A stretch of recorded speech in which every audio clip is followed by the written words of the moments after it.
What's going on, everybody? It's me, Amaze the Storyteller, and today we're gonna have so much fun. There's a ton of stuff in store for you guys.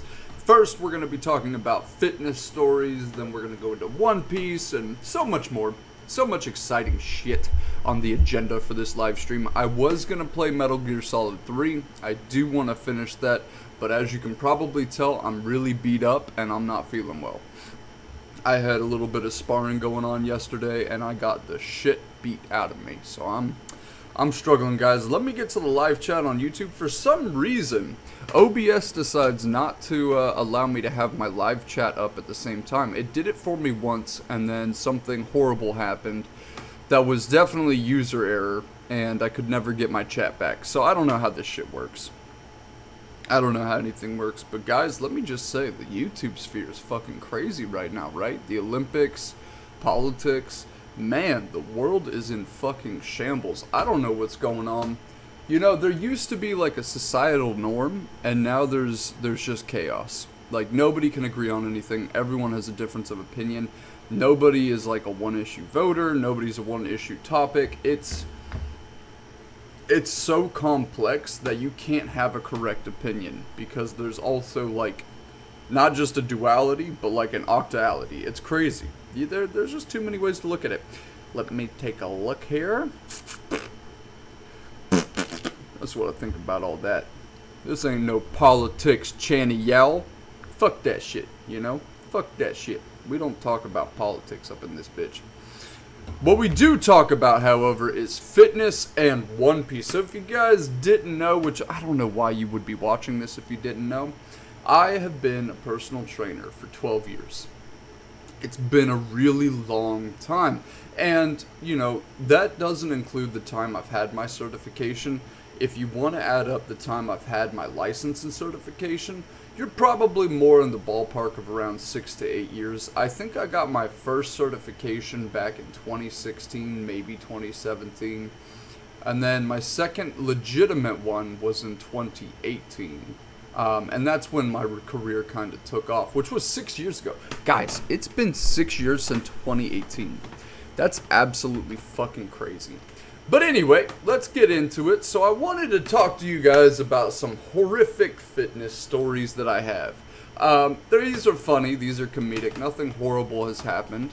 But you know, there's a lot of shit that goes on behind the scenes in the gym. Everything from like horrible soliciting for sex to, I mean, very adult topics. So if you are a minor, if you are a child, get the hell out of my chat room. Alright, I don't want you here. This is adult talk about gyms, and you're not old enough to be in this room. That being said, moving forward, dude, this is fucking crazy. So I was working out one time. This was before I was a personal trainer. I was working out in the gym, and this dude was doing snatches. Now, if you guys aren't familiar with snatches is a movement where you utilize explosivity and you bring it up overhead and lock out. You lock out your shoulders, and you always end in a squat.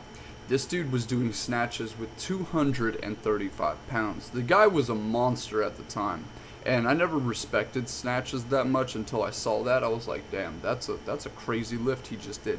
And he fucking throws it over his head with a, you know, he fucking screams out to the world, and he drops down into a squat. Well, his arms didn't lock out properly, and his hands slipped. And so when his hands slipped, they went shh, and the fucking bar came down onto his shoulders, slamming his face into the mat. Now, luckily, this was a CrossFit gym, so most CrossFit gyms utilize bumper weights, because bumper weights actually are safer for when you drop them. If you drop the metal weights, those bitches will roll forever. The bumper weights will bounce, but you can always bounce it away from you as well with the momentum coming in. They're a lot safer. And they're a lot bigger too, so like you won't be crushed by the weight. It gives you a good like 1.5 feet of clearance. In case you do end up on your face like this guy did. Sorry, I never know where to look. There's like, I'm using OBS, so there's like 2 screens in the camera, so I never know what to talk to. But man, that shit was crazy. The dude just like face planted. I've had horrible injuries within the gym. One of the worst injuries I think I have ever had is definitely from rope climbs. So if you guys have ever done rope climbs in a competition, there's a few ways you can do it. You can kip up with it, and when you kip, you throw your hips involved, and then you get more traction and height. So every time you kip, you're probably going about 3 feet, maybe 4 feet up that fucking rope. Well, I used to be a show-off when I was a kid. I was probably like 16 or 17 when this happened. And I was fucking climbing that bitch with no legs, fucking showing off for everybody. And I was fast. I was light. I was probably like 145, 155 pounds soaking wet. But I was jacked. Anyway, I'm up that rope, and then I try to slide down, and it takes the fucking skin with me because my coach had told me I need more chalk for this competition. I was like, bet, coach. Slapped them bitches full of chalk, got up there, scraped the entire skin off of my palm. All of the skin from here all the way up to my calluses here were just completely gone. And I remember when I told my coach, his name was Joey at the time, I ran up to Joey, I'm like, dude, and he's like, alright, and throws fucking rubbing alcohol on it and gives me a sanitation wipe to fucking wipe my hands with. And I'm like, and it just like burned. Like the burn was so intense and all the little fucking micro bubbles were coming up. Dude, that was one of the worst intense pains I have ever felt. And I've had like pretty crazy injuries. I've torn many muscles. Luckily, I've never had permanent damage like bone breaks or like ligament tears or tendon tears, but muscular tears for sure. I've torn some muscles, and it has not been pleasant. I did drop 305 pounds on my sternum.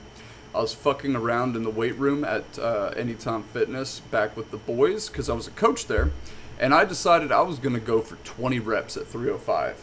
Now, that might sound crazy, but guys, remember, I've been in fitness my whole life, okay? I am much stronger than I look. Strength is neurological, whereas muscles are hypertrophical, which means that you have to eat more to get bigger. I never ate a lot, so I never became a really big guy.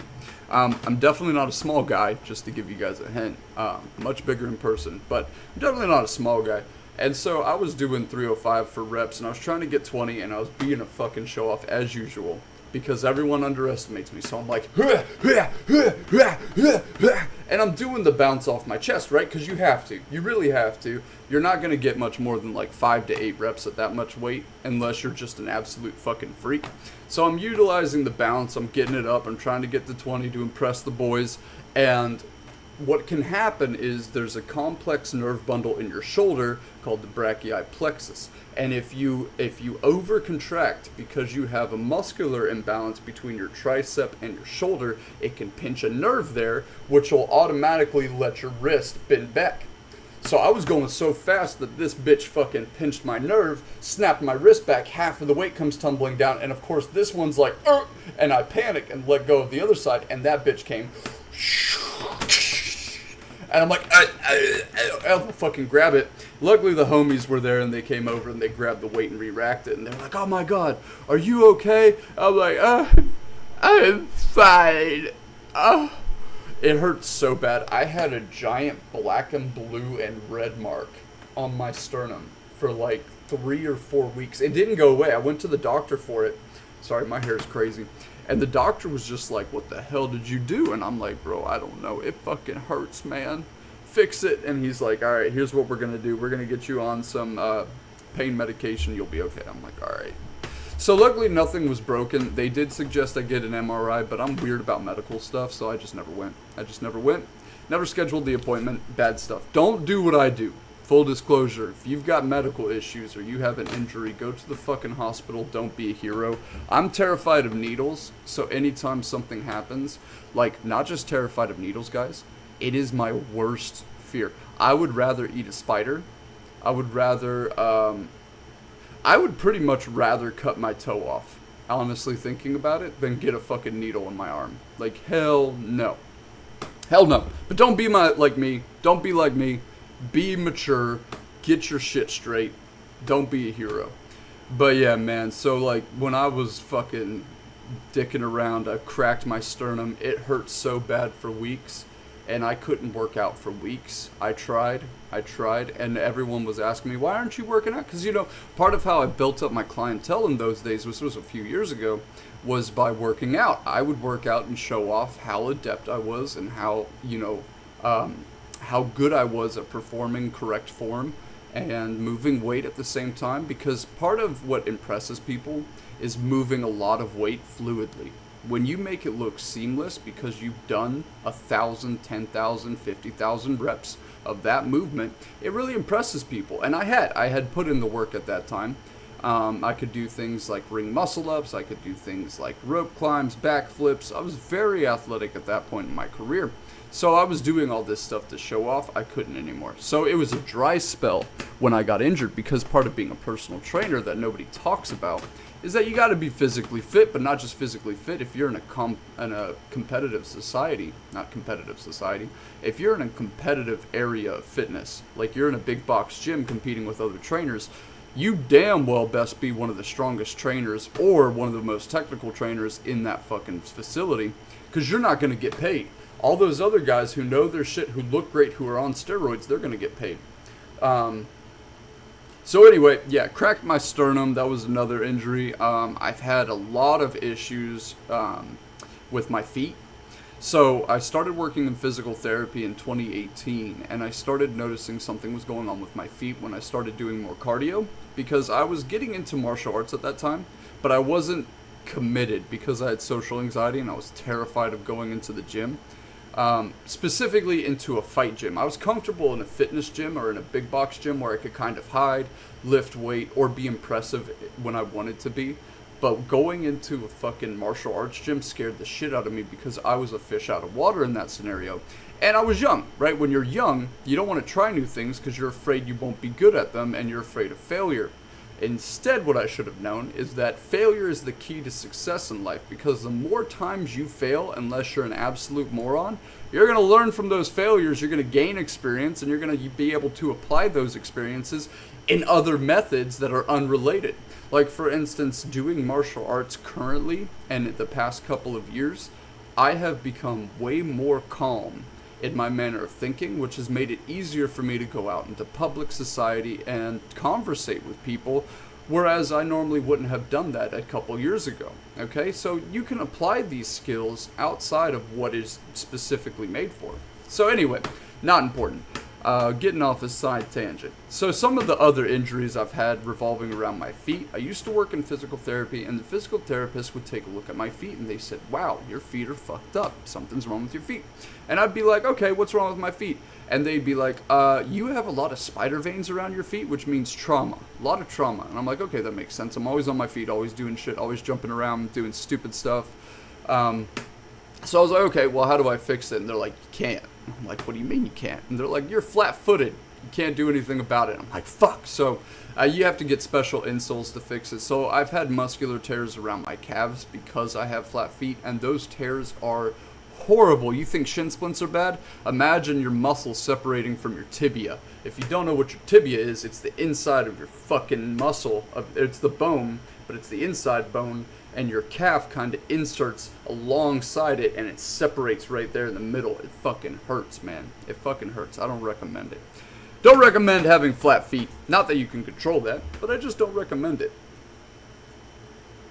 So those aren't necessarily funny stories. I'm just talking about my experience in fitness. The funniest story I have goes back way back in 2019. I was a personal trainer. I was experienced at this point. I was at Gold's Gym. Not Gold's Gym, sorry. I don't remember what gym it was, but I was working at a gym. They all kind of blurred together because it's like the same environment. I'm trying to think. Maybe it was Anytime Fitness. I want to say it was Anytime Fitness now. We're going to go with Anytime Fitness, guys. It was Anytime Fitness, and I was on duty. I was the head trainer at the time. I was doing my thing. I was programming. I was messaging clients. And I had taken a break to go work out because at this time, I thought to get ahead as a personal trainer, I needed to work almost full days. And when I say full days, I mean almost 24 hours.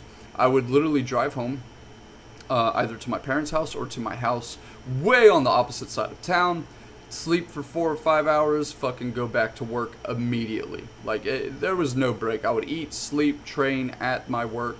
I had a client that I had to show up for. His name was Bill. He was the dick. Bill, if you're watching this, fuck you. I had to get up at 3 for this motherfucker because he didn't want to work out when everybody else was in the gym because he thought he deserved to have the whole space to himself. So I would go in there and work with Bill or whatever. So I was there at odd hours is the point. I was there from fucking 3 a.m. all the way to midnight. Fucking working out with individuals, talking, or sleeping. I would nap in the back room. They had a back room for storage where I would sleep. And you know, there were some of the boys that I would work out with that were clients of mine or that had trained with me, and they would fucking knock on the door, wake me up, and be like, "Mace, your client's here. Brush your teeth real quick. Get out." I'm like, "All right," and like fucking get to work. So those times were very sporadic, which is why my memory's not on point. I was surviving off of fucking energy drinks, and I kid you not, Chef Boyardee. If you're my clients watching this, you know damn well that Chef Boyardee kept me alive. Chef Boyardee and Twinkies, actually. Everyone used to get me Twinkies because I would fry them. I introduced my clients to the concept of fried Twinkies. And I know what everyone's thinking. You're a personal trainer and you eat fried Twinkies? What's wrong with you? Listen, motherfucker, carbs are the best way to build muscle. Google it. Google it. Carbs are the best.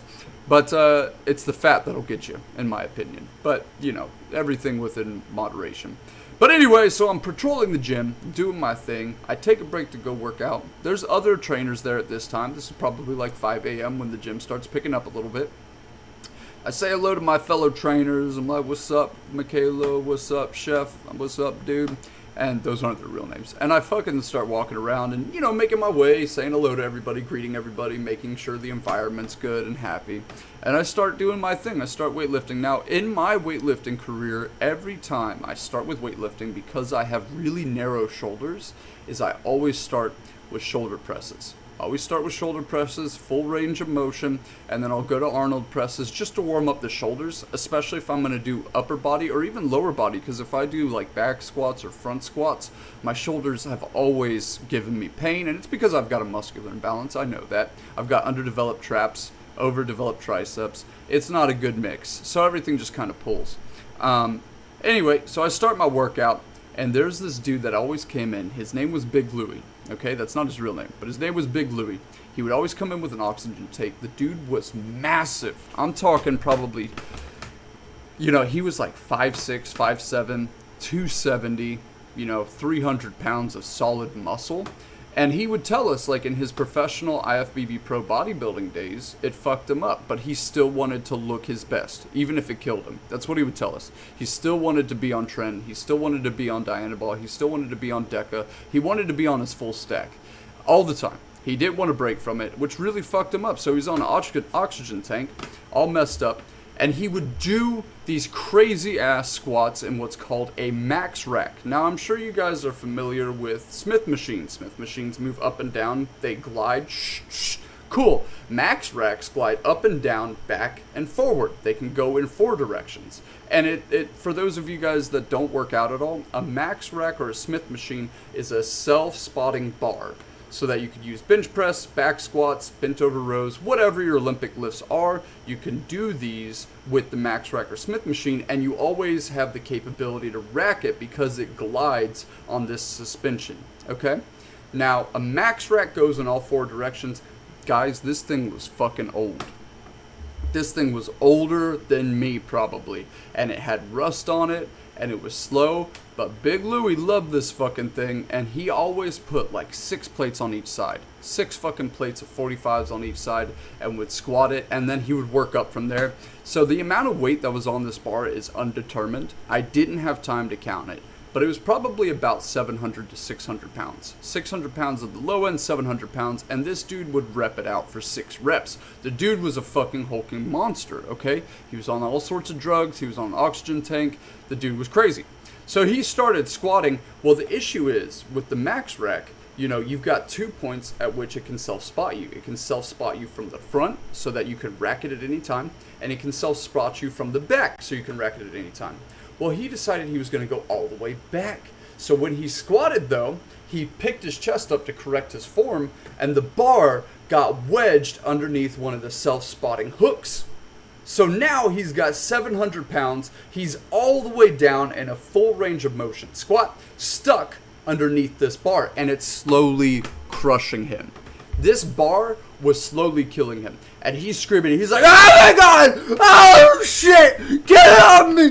Go good! And I'm like, okay, I'm coming. So like I sprint over there. And dude, I'm not strong enough to fucking pick up 700 pounds. I can move it. I'm a strong guy. But 700 pounds, I'm not strong enough to do anything with. Not only that, even if I was, this bitch was now wedged in the metal. Because he's leaning back against the metal, it's scraping, and it's all because of his weightlifting shoes. So, I'm trying to help this guy. The only way I can do the math in my head rationally is I put my shin up against his back and his butt. Okay, so my shin supporting his butt and his back, and I'm trying to pull back on the weight so he can shoot forward, right? So I'm pulling back, and I've got my shin there, and I'm like, oh shit! You got this! Get out of there, Louis! Come on! And Louis like, I'm being crushed, man! I'm being crushed! And his neck was at a weird angle. There's veins popping everywhere. And I'm freaking out, dude. I'm yelling for my trainers. I'm like, guys, we need help! But of course, everyone's working out right now. They all have their fucking headphones in and can't hear us screaming our heads off.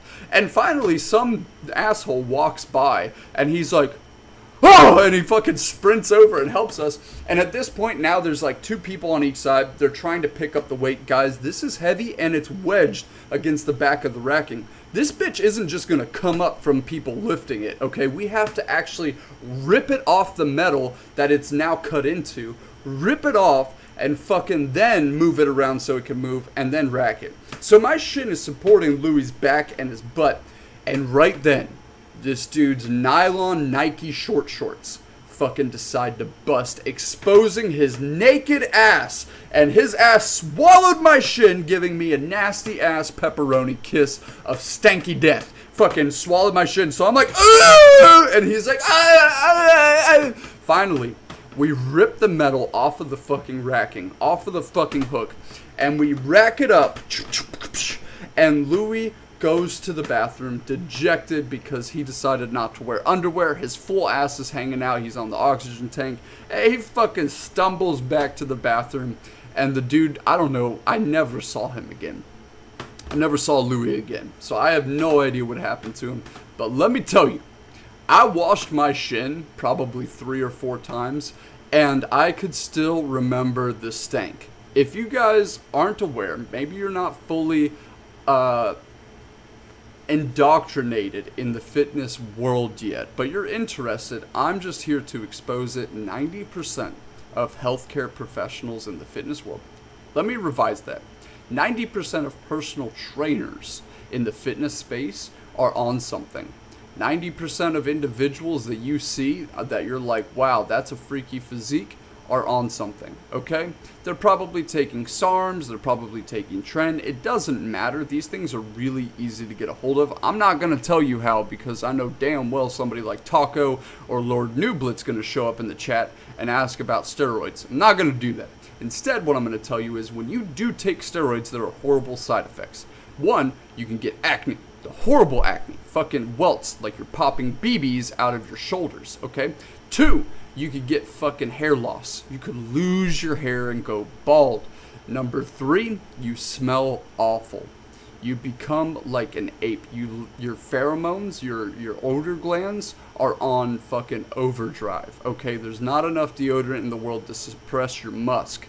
And so Big Louie was definitely on some stuff. He's very open about it, but the dude stank and got his stank on my shin, and I could smell it. I'd be working, right? Like probably a couple hours later, I'd be typing on the computer, and then like it would just hit me very briefly, and I'd be like, oh fuck, shit, and I would go wash my shin again, and I would get those fucking wet wipes that we used to wash the machines, and just like scrape it on my shin, trying to get that stank off. It was so bad, man. It was so bad, but I felt bad for Louie. He didn't deserve that. He shouldn't have had it happen to him like that. The gym did Louis dirty.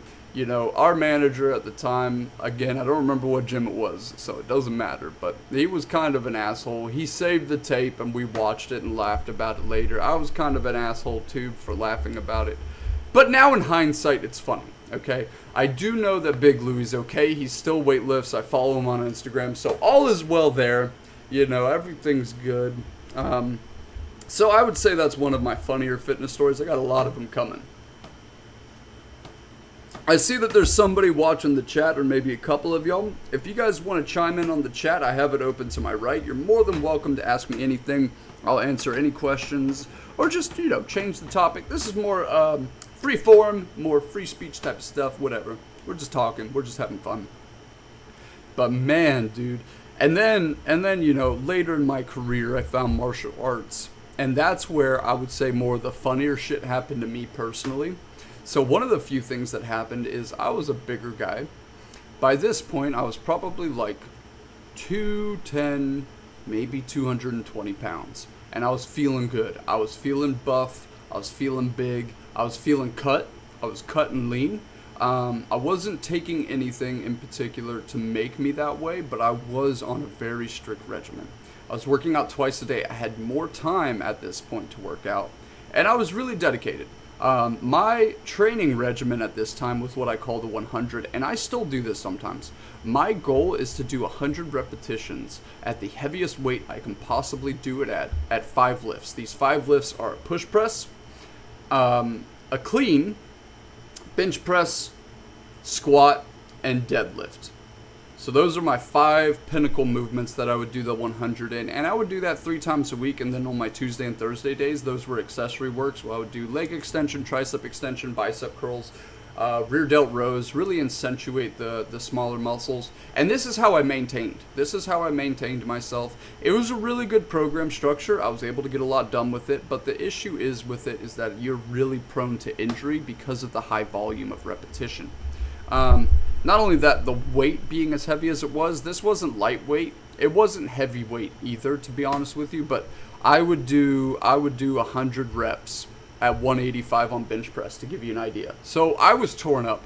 But anyway, so I was a bigger guy, I was a strong guy. I decided to go into martial arts for the first time. This was 3 years ago now. 3 years ago now, I decided to go into martial arts for the first time, and I walked into a Brazilian Jiu-Jitsu room. Now, I knew nothing about BJJ, but I wanted to learn. I was really confident in myself and my athletic ability, and I thought athletic ability would get me really far in martial arts. I figured, I hit a bag a few times. I used to own a boxing bag, and I was like, man, I hit the shit out of that bag. I can probably do pretty good. I'm not going to go into this thinking I'm the best or anything, but I think I could hold my own. Man, was I wrong. I get in that bitch, and the first thing they do is choke me the fuck out, okay? Because here's the thing.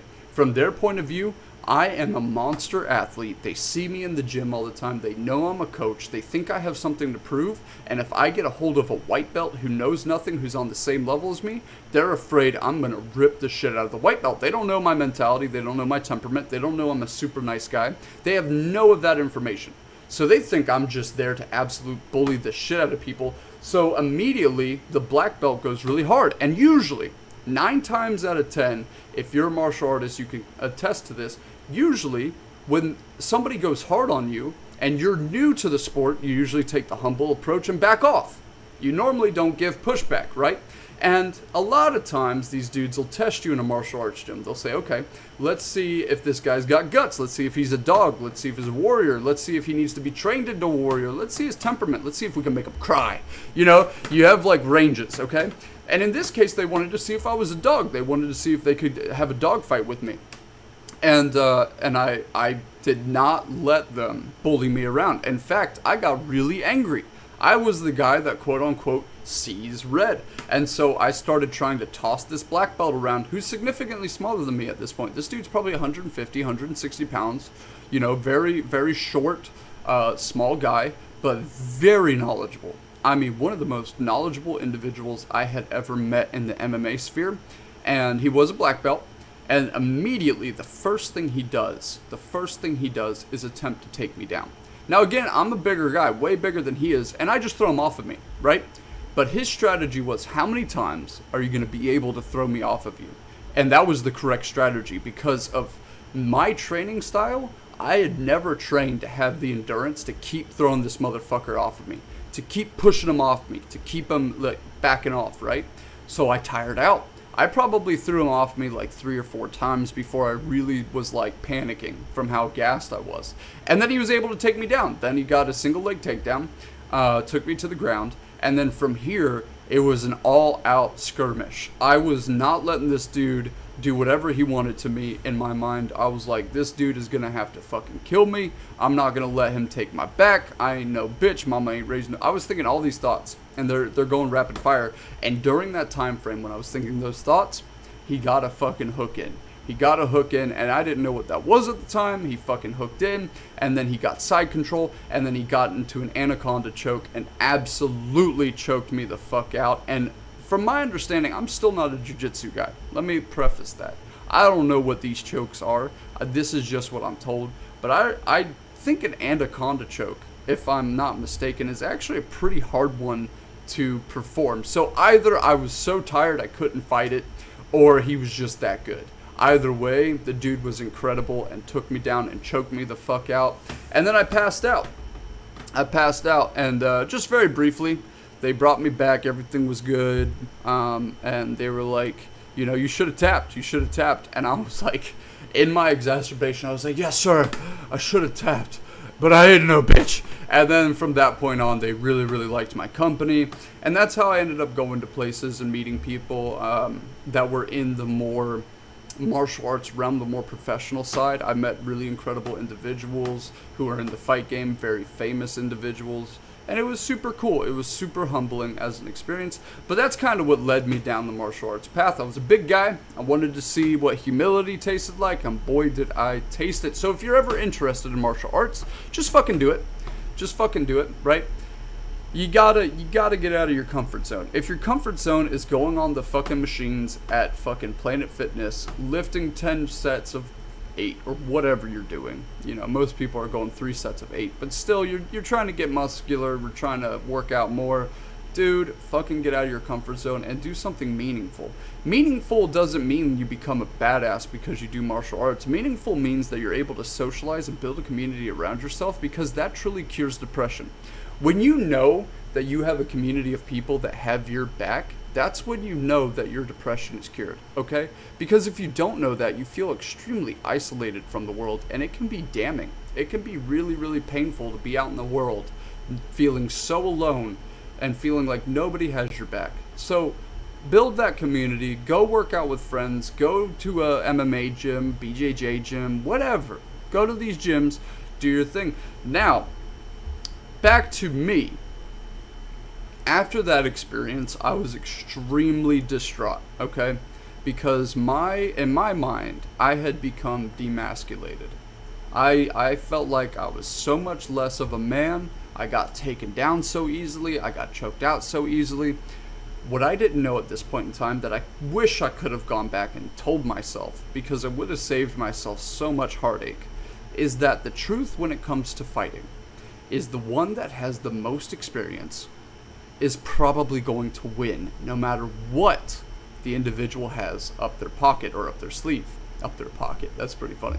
So no matter what this dude being me, no matter what I had up my sleeve, the sensei was going to take me down. The sensei was going to beat the shit out of me. It was just a matter of time. And because I was a bigger guy, I looked intimidating in person. I don't look intimidating on YouTube. You know, he thought I was trying to prove something and hurt his white belts, which, full disclosure, I wasn't, but good on him for being protective of his students. That's what a sensei or coach needs to be. So, in my distraught, I took this as a really bad interaction between me and those guys. And it wasn't. But it rubbed me the wrong way. So I went to his rival. He had a rival in the town. And I went to his rival to see if his rival would coach me, because in my mind, I was so plagued with the thought of revenge. I wanted to choke out that sensei. And I knew he was a black belt. I knew damn well I was never ever probably going to beat him. But if I got an opportunity where I could surprise the shit out of him, that was good enough for me. So I went to his rival. I went to a guy that had beaten him years ago. And I said, hey, can you train me? And the guy goes, no, I don't know you. Fuck off. And I told him the story, and he goes, so you're being a whiny little bitch. fuck off. And I was like, all right, fine. So then this hurt even more.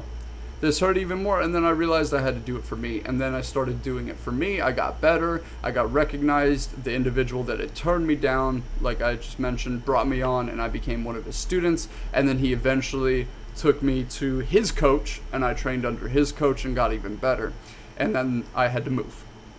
So that's kind of where I'm at now. But it was a really humbling experience. Don't do it like I did, guys, and take nothing personal. Don't let it be personal. It's never personal. This was completely educational. That's the best way I can put it. It was educational. There was no emotion behind what the sensei did to me. It was all to protect his white belts and to make an example out of me, because his white belts were probably honestly a little intimidated of me when I was walking into the gym, because I didn't know what type of pressure to exude. I didn't know how to carry myself. I didn't know whether I should be too humble or whether I should be less humble and more cocky. You never know. You never know. So anyway, that's kind of how I got into martial arts and how I became a boxer. I did not do jiu-jitsu again after that, but I did do some Muay Thai and some MMA. MMA is now its own martial art in particular. It combines striking with ground and pound. So I did some of that for a little bit, played around at a few gyms. But mostly the one I've stuck to the longest has been boxing, has been striking. So I'm a pure striker, and it's been a lot of fun, and I highly recommend you guys try it. But I've had a ton, that whole segment is leading into a ton of funny fucking stories of me getting my ass handed to me in sparring, of me getting my ass handed to me in wrestling, in bouts. And man, let me tell you, the worst thing you can possibly do is eat a full meal of fucking Jack in the Box and go wrestle some bitches. I'm telling you, man, whoo, you don't want to be the guy with the upset stomach wrestling bitches on the mat, dude. Because what happens is, whether you want it to or not, something's going to slip out. And when that bitch slips out, everybody stops to make fun of you. Everybody. I want to say, though, that everyone's very cool, usually in MMA gyms and in wrestling gyms and in boxing gyms. I would say the most intimidating out of those three for the average individual would be a boxing gym, because those individuals are less receptive and more protective of their art. But MMA gyms tend to be the most inclusive to beginners, the most friendly to beginners. You know, boxing gyms, they're not really inclusive unless you're good and you're going to get the gym recognized. That tends to be their attitude. So if you do want to box, I still want to recommend it, but please do the work to find a good coach. Don't just accept anybody that drops into your lap or that's local. You need a good coach. You need a good corner. You need somebody that's going to have your back long term so that you can get through it. Now, into the funny story bits. Sorry, I'm crashing. Dude, I'm telling you, I'm beat up right now. I fucking whoosh. It was tough.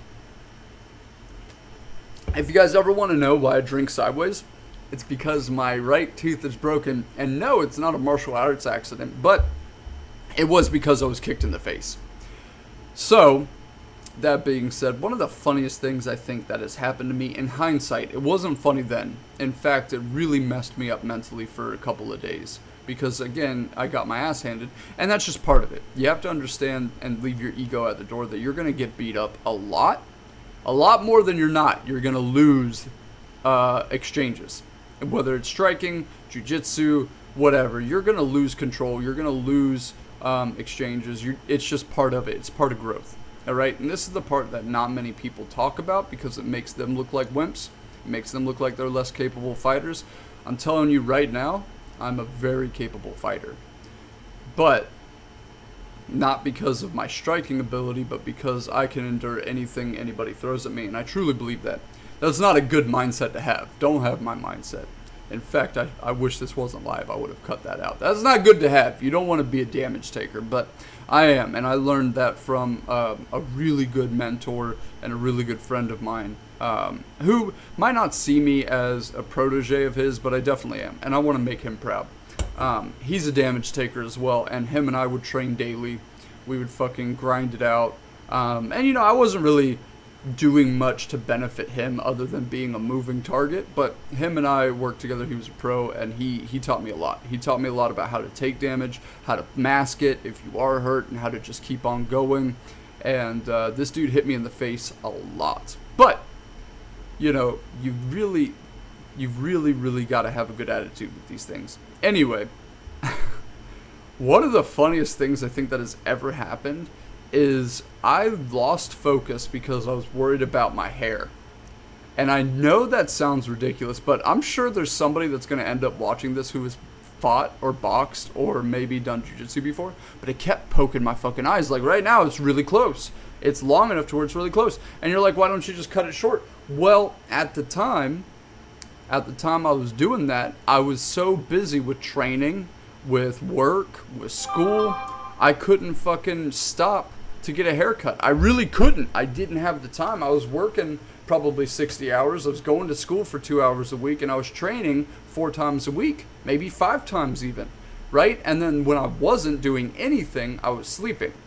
Because, man, recovery's tough. So, like, I couldn't catch a break.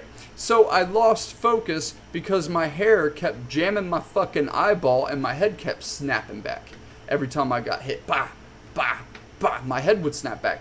And I'm like, dude, my fucking hair is like pulling my fucking head back an extra like 2 feet, right? And, you know, at this point we weren't sparring with headgear. We probably should have been, but we were like, yeah, we're cool. We don't need headgear. And, you know, we would just fucking get through it. And, like, part of having headgear is it makes your neck stronger if you wear headgear. So it's like a weight, which is why you sometimes don't want to wear it, because your head movement becomes way faster without headgear. So I'm like doing my thing, and then I'm getting hit, and like my hair's carrying me, and I'm like, dude, this fucking hair sucks. And so like my friend was like, do you want to take a break? And I was like, yeah, give me 1 second. And I fucking tie that bitch up into a front ponytail, and I'm like, let's do this. And dude, he could not look at me without tearing up laughing. He couldn't look me straight in the eye because I was fucking weird looking. And I'm like, with the fucking, you know, and like I don't know what kind of faces I make when I'm up against somebody. So it was probably really, really unsettling and really, really fucking funny that I had this front ponytail coming at this dude, fucking attacking him and shit, moving in and like getting in. It probably looked hysterical. So anyway, that I would say that was like one of the funnier moments is like the laughter. There was this one guy named Bigfoot. Bigfoot would hit you in the face and then go, dude, when you're in a serious sparring match, and a lot of times when you're on the amateur team for MMA, and you know, I sparred pros and amateurs alike. I wanted to spar everybody. I wanted to get information from everybody. I wanted to learn movement patterns from everybody. When you go up against those people, you're going to meet people that are so God-gifted that whatever you do does not work on them.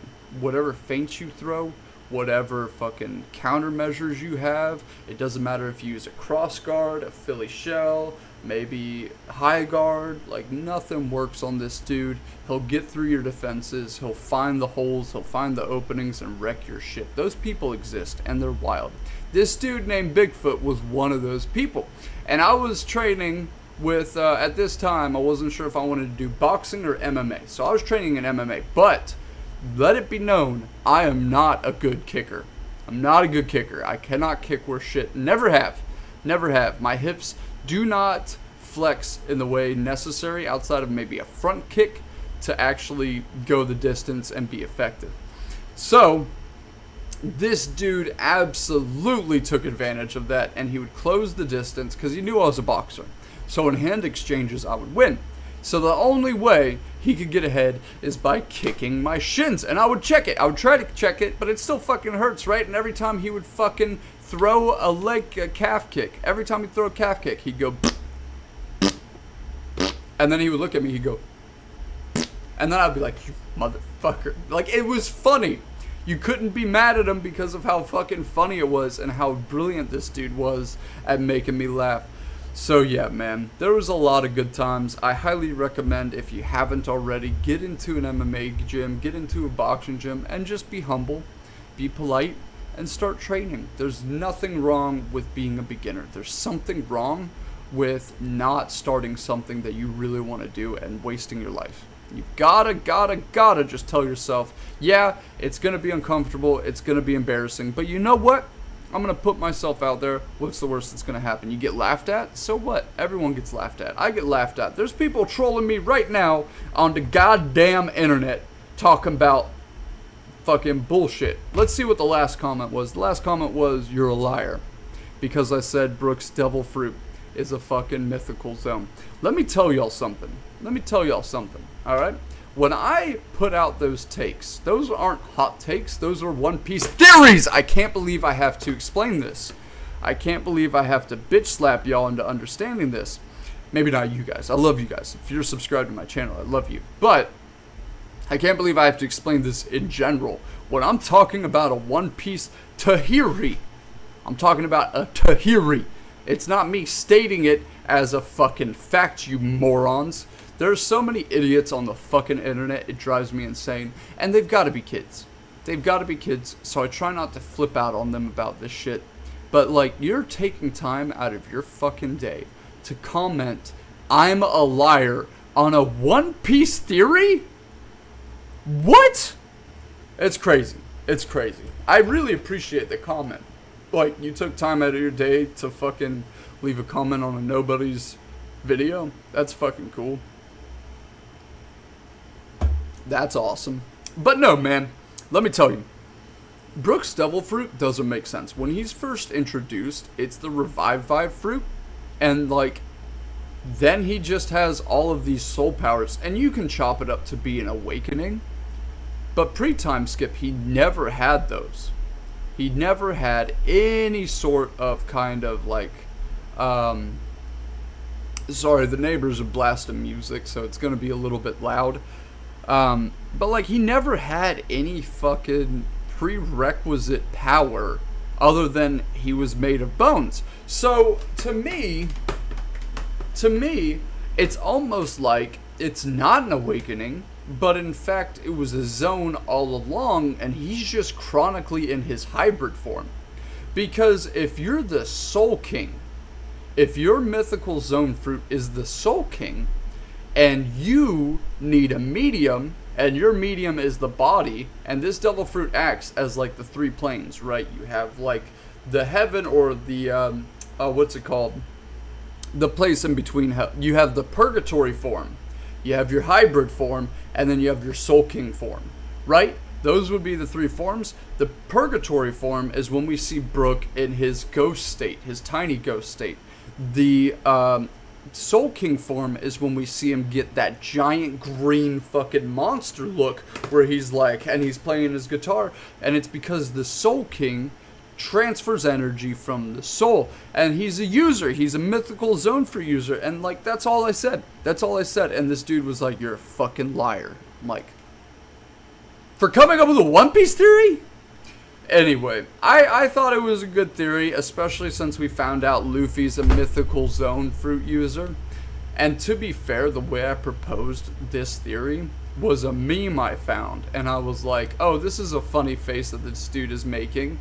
And so like, I typed, instead of fucking whatever the meme said, I said something like, realizing Brooks Devil Fruit isn't a paramecia but is a mythical zone, right? So maybe he just read the meme and he didn't understand that it was a theory, but I don't know, man. I don't know. I still thought it was a great theory. Confirmed Brook as a zone user, mythical zone user. I think that'd be cool. Man, I'm tired. Can you guys feel that energy? It's so fucking down. I'm exhausted, dude. I'm telling you, my body's wearing down. Don't get older. Nights, probably working nights are killing me too. So my schedule right now is I work nights. I'm necessarily not working nights. It's off and on. But I have sessions at nights because I run my own business. I do sessions at nights because they're on the East Coast. They're a few hours ahead of me. And then I sleep during the day. And like, when you try to sleep during the day, it's not quality sleep. You're probably only getting, out of like 8 hours, you're probably only getting like 4 or 5, realistically. So that might have something to do with it. But I'm just really beat up. Like, my hands hurt. They fucking are swollen. They got the fucking cuts on them and shit. My eye is bruised to hell. Got fucking hit hard. This dude elbowed me. And again, I'm great about taking damage, dude. That cheekbone's fucking sticking out all crazy. I'm good about taking damage, but it can really suck sometimes. It can really be painful. Like, you don't want to get into this world and actually fight. You want to learn the stuff, but don't actually fight. Maybe spar a few times. But I will say, like, the feeling of winning a fight, or the feeling during, where it's like, you don't know the outcome, the excitement you feel is unparalleled. That's why I do it. The excitement's there, and it's fucking incredible. Can you guys hear that? Hold on, let me see if my mic's going to pick it up. Yeah, it does. It does pick up the tremors. It's crazy. Yeah, they have this crazy bass in their BMW next door. It's a really nice car, but they test it out. I think the dude's a mechanic or something. He's a nice guy. Very nice guy. But yeah, dude, back to One Piece topics, man. I also want to make a full video on Jabra. Because, dude, there's got to be some lore around Jabra where because his place in CP9 doesn't make sense. So for those of you watching that might have found this channel, that is, because I put some different hashtags in here. Maybe it was more like fucking fitness-based or whatever. But let me tell you, CP9 does not make sense. The original CP9 members do not make sense, okay? Because of one character that's introduced post-time skip. And that character is Who's Who. Now, it's not that it doesn't make sense in terms of, like, the story. It makes perfect sense. Of course, there would be other members than the members we're introduced to in the CP9 arc. That makes total sense. Of course, it's not just Lucci, who we saw as a kid running CP9 alongside Blueno and Jabra. Of course, there's other members who have been in CP9. That part makes sense. What doesn't make sense to me, or rather, what really struggled, that I'm a loss for words. I'm telling you, I'm exhausted. But the craziest part is when fucking the owl dude, Fukuroku, or whatever his name is, does the power test. And they all beat the shit out of this owl guy. They all, like, punch him, and he gauges their power level. And Jabra is, like, a little bit lower than Kaku. That was so weird to me. Because now you just chucked out all of the fucking buildup you did to release the Carnivorous Zone. Not only that, another aspect of this, and this is a small side tangent, is Chaka. Chaka ate the jackal fruit. It's a carnivorous fruit. He's not like a domesticated dog. Jackals are ruthless, bloodthirsty killers. He should have had the boost that you get from being a carnivorous zone. Same as Lucci and Jabra.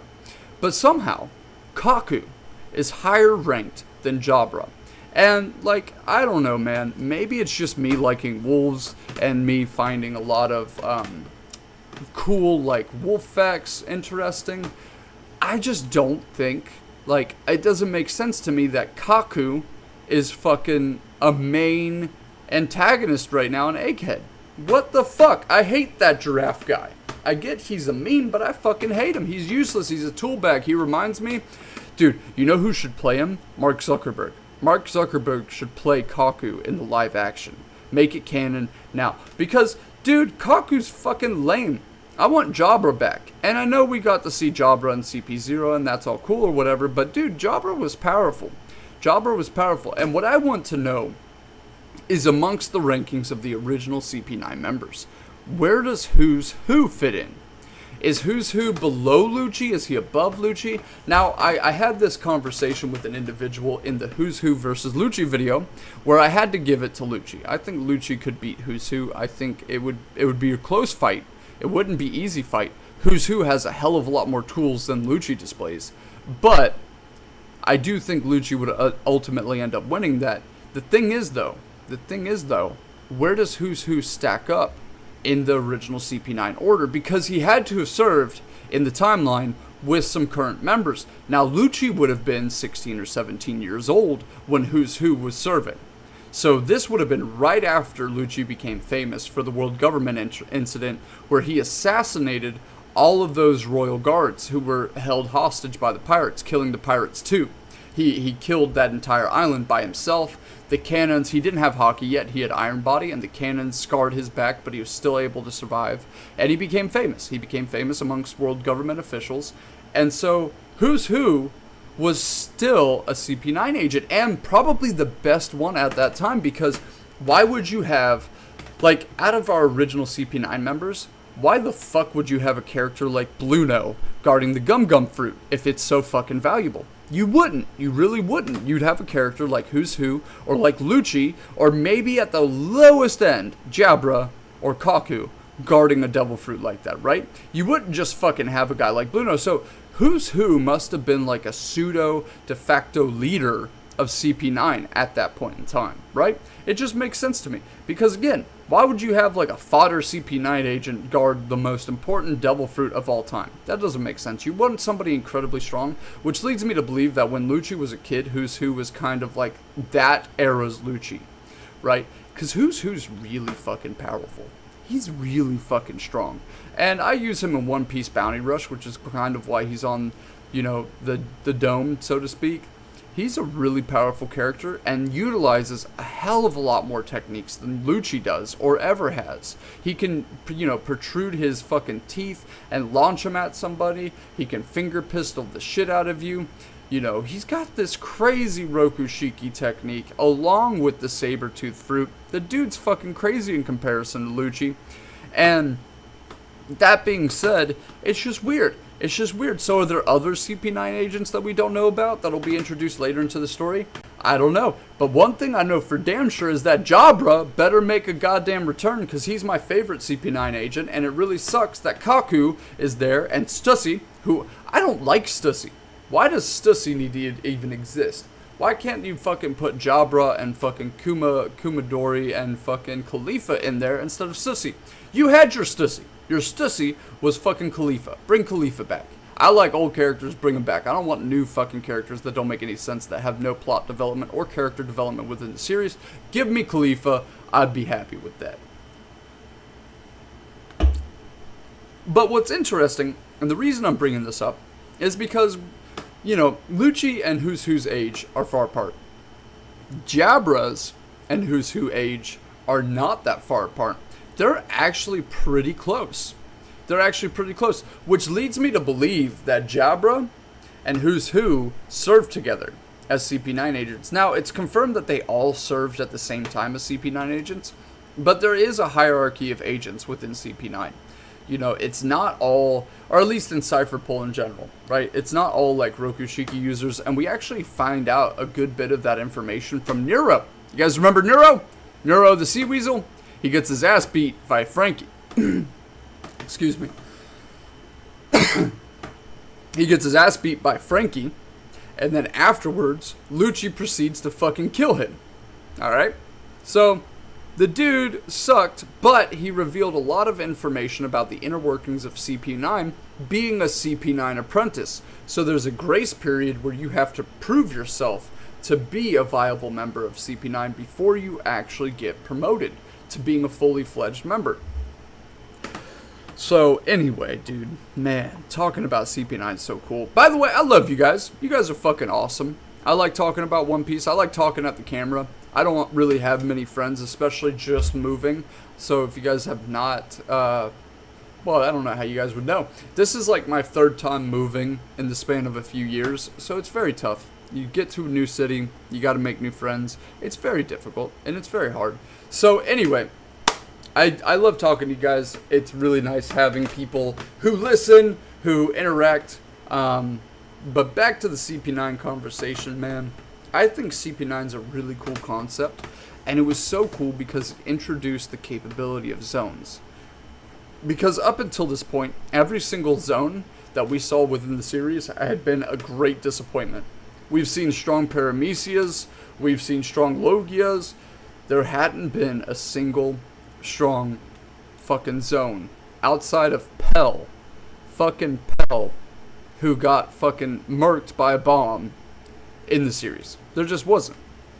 And so when you watch the CP9 arc for the first time, you're like, holy shit, these guys are crazy. They have the Rokushiki techniques, and they have fucking devil fruits that allow them to turn into fucking animals. They're animal themed. This is awesome, right?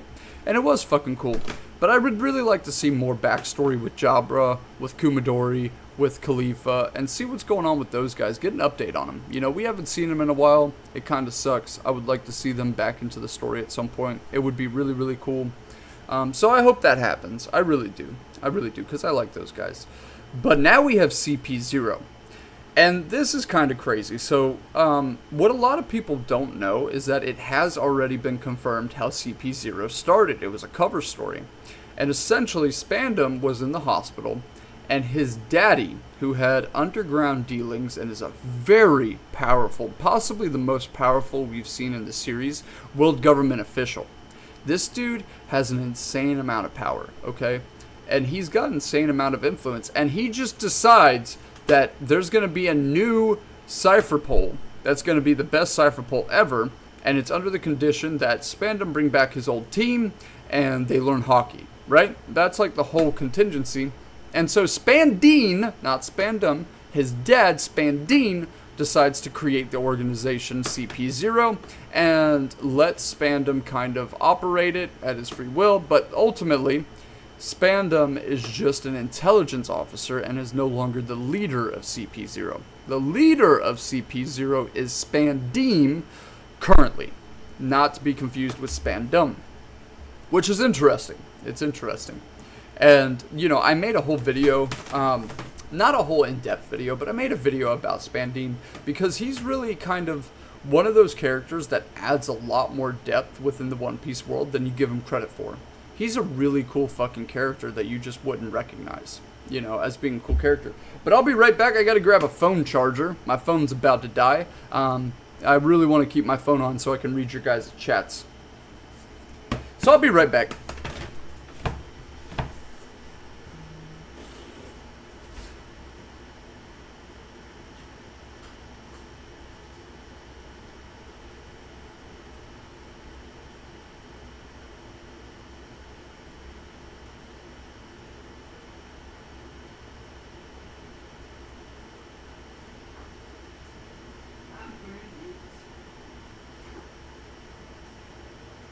How we doing, boo-boo? Doing okay? I love you. I fucking love you. I wanna hold you. Alright, let's see here. What can I do? What can I do? What can I upload? I don't think you're very important. So I'll unplug you. And I'll plug you in. Damn it. Man, this is going to be harder than I thought. Cool. I think that should be good. I think that should be good. The plug doesn't fit all the way in the outlet, and my phone did die. So I hope it gets some kind of connection. Yeah, it did. It's good. It's good. So, for a limited time, I won't be able to see you guys' chats, but, you know, whatever. I'll keep it going. I don't know why it does that. It took out my fucking chat box in OBS. I don't know why that happened. I'm not tech savvy, you guys know that. I fucking suck at being tech savvy. But anyway, talking about One Piece, talking about CP9, I think it's such a cool organization that exists in One Piece that adds an incredible amount of depth. I mean, dude, it's fucking crazy, man. Like, how many organizations do we need to be satisfied? We've got CP9, CP0, you know, those are just government organizations. Now we have SHIELD, you know, and then we have fucking, on the opposite side, we have the Hachinosu Pirate Island, who's, it's like, trying to become its own country, and then you have Cross Guild into the mix. So it's fucking crazy. Speaking of which, how fucking cool would it be if a goddamn fucking CP9 agent became like one of the leading members of Cross Guild? I think that'd be awesome. I think that'd be awesome. I think Cross Guild's crazy. I think it's going to be one of the next superpowers, because what One Piece is shaping to become currently is more like Game of Thrones. Because here's the thing. Luffy is at a point, from a writer's perspective, where he's not really threatened by much in the One Piece world. Like, the Gores say we're a threat, sure, but he also made short work of the Gorosei, who allegedly are kind of at the pinnacle of strength within the world government. So it's really hard to imagine Luffy being able to be threatened by anyone currently in the One Piece verse. Like, you could maybe make an argument for Akainu, but I can't see it. At this point in the story, I don't think Akainu could beat Kaido. I don't. And by extension, I don't think Akainu threatens Luffy. I don't. And I also don't think Luffy has beef with Akainu. And I've said this before. I don't think Luffy has beef with Akainu. I think Luffy has beef with Blackbeard. Because here's the thing. Blackbeard was chaotic and nonsensical in his assault on Ace, whereas Akainu was dutiful. Akainu was fulfilling his duty, and maybe Luffy's not going to rationalize it that way, but I like to think that Luffy's going to rationalize it like that. Because again, you don't want to attack fucking Akainu. That's not the fight you want to waste energy on. You want to take out the big bad, who is the other emperor, fucking Blackbeard. Now, here's the thing. We all talk about the donut meme, right? Fucking Akainu killing Ace. But Akainu didn't kill Ace in the sense that he didn't condemn him. Blackbeard condemned him. And I also think Luffy needs a little bit more motivation to chase Blackbeard. So what I think everything's gearing up towards is a pivotal moment. A pivotal moment. Let me try that again. Jesus Christ, this is hard for me to say, guys. A pivotal moment in which Shanks gets defeated by Blackbeard. Because everything since Uta for Film Red has been building upon the premise that Shanks is an unstoppable force currently in the One Piece world. If we're talking about who is the strongest current One Piece character that's alive, there is really no debate to be had there. It's probably going to be collectively Shanks. Right? Because currently Big Mom and Blackbeard are dead. They're deceased. The new generations come in. Luffy fucking, yes, one of the strongest, if not the second strongest. Shanks is the pinnacle. Blackbeard is not that strong, but is incredibly strategic in the moves he does. If Blackbeard were to go up against Luffy currently, I don't see Blackbeard winning. But what I do see is Blackbeard getting a one-up on Shanks strategically and winning. Like knowing something Shanks doesn't know and winning that way, and then Luffy coming in to beat Blackbeard. Because even right now, if Shanks were to fight Luffy, I don't think Shanks would be able to beat Luffy. I just don't. Luffy's powers are so overpowered. It's crazy right now. And yeah, we see the limitations when he's got to and become all old and shit. But that doesn't mean that he's weaker than Shanks. I think by default, he's probably stronger because of everything he's got. But I could be wrong. You know, I don't know, man. It's kind of hard to predict what's going to happen in the next few years, but I'm really excited for Elbaf. If you guys are still in the chat, let me know what you guys think of Elbaf. Do you guys think it's going to be like the arc we've wanted and the arc we've been waiting for? Is it going to be bullshit? Is it going to be the best arc ever? I'm hoping it is. I have a lot of sentimental ties to Nordic mythology. I think Nordic mythology is very cool, and I'm very, very excited to see where they go with all of the events that happen with Big Mom, fucking Loki. I'm excited to see all that. Alright, let's take a look here. Alright, chat's back up. I can now see the chat again. It's good. It's great. I love it. So yeah, man, I'm just kind of talking at the camera. I apologize I didn't play Metal Gear Solid 3 like I had anticipated, but you know, shit happens. I'm not feeling great. I probably couldn't focus. My hands hurt so bad I probably wouldn't be able to actually play for an extended period of time. Like, I use a standard PS3 controller because it's smaller and it feels better around my hands. But with the damage to my hands that I received over the past week, I don't think I could hold it comfortably for an hour or two. It just wouldn't happen. So I apologize for that. But what the fuck did I do? I turned my phone brightness down and I thought it shut off. I was like, you bitch. But anyway, let's move on from this yucky topic and get into the nitty gritty of Music City. I just like saying that. It's a fun thing to say. sometimes you just gotta take a breath, you know? You gotta collect your thoughts. I'm thinking, man, that I want to make a video on the most insignificant minor characters that I enjoyed within the series, and I've almost already done it, like, to my knowledge. There's a really cool fishman that I really enjoyed watching way back in early One Piece, and that would have been Karubi. Do you guys remember Karubi? That dude was badass. He was a stingray fisherman, and he could utilize his fucking hair, grabbing Sanji, and he was, like, one of the most ruthless, man. He wanted to kill Nami. Like, anytime there was a dispute, Karubi was like, why don't we kill her? Why don't we fucking murder her? Speaking of Karubi, though, where the fuck is Arlong? I need Arlong back in the story, man. Here's my gripe about current One Piece. The more powerful Luffy becomes, the less threatening the villains become. Now, I want to preface by saying that all of the villains, Oda has done a great job about promoting all of the villains being menacing currently. But they were nowhere near as menacing or as a threat as early One Piece. And that's just because Luffy was not confirmed to be this god character. Okay, he was vulnerable, there were stakes, and Luffy took a shit ton of damage. Remember this. I'm going to adjust my mic because of he's revving the engine. It's going to be pretty loud, and I apologize about that, guys.